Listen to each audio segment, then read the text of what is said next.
Dalam proses penyidikan itu pasti kemudian ada pihak yang ditetapkan sebagai tersangka.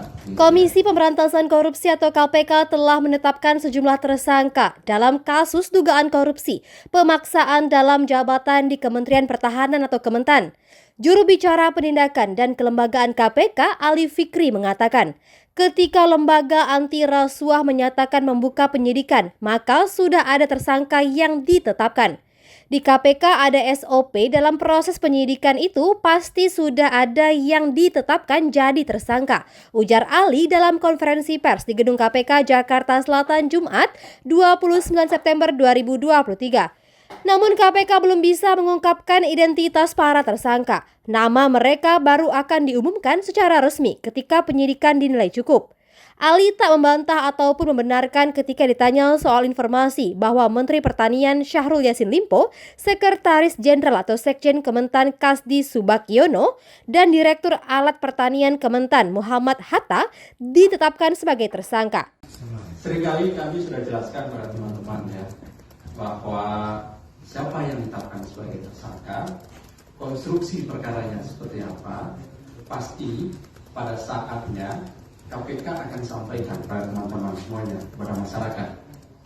Karena saat ini perkaranya sedang berjalan, lalu kemudian kan teman-teman tahu ya, kemarin dalam proses penggeledahan, kemudian siang ini dilanjutkan ke penggeledahan di Kementerian Pertanian, jadi kan masih di awal, gitu ya, masih di awal.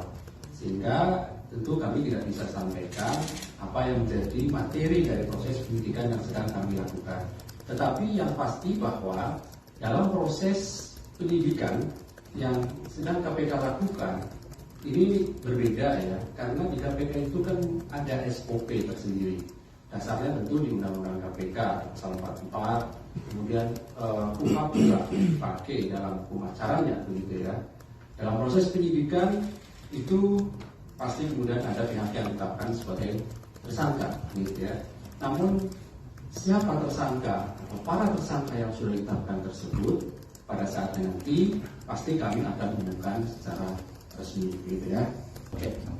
Untuk penetapan Pak tersangka, penetapan tersangka apakah sudah dibenarkan oleh KPK sendiri apa seperti apa? Tadi saya kira sudah terjawab ya, bahwa ketika nanti pada proses penyidikan, kami pastikan KPK telah menetapkan para pihak sebagai tersangka. Namun demikian, identitas dari para tersangka dan konstruksi perkaranya pasti kami akan sampaikan nanti pada saatnya ketika proses penyidikan ini cukup, gitu ya.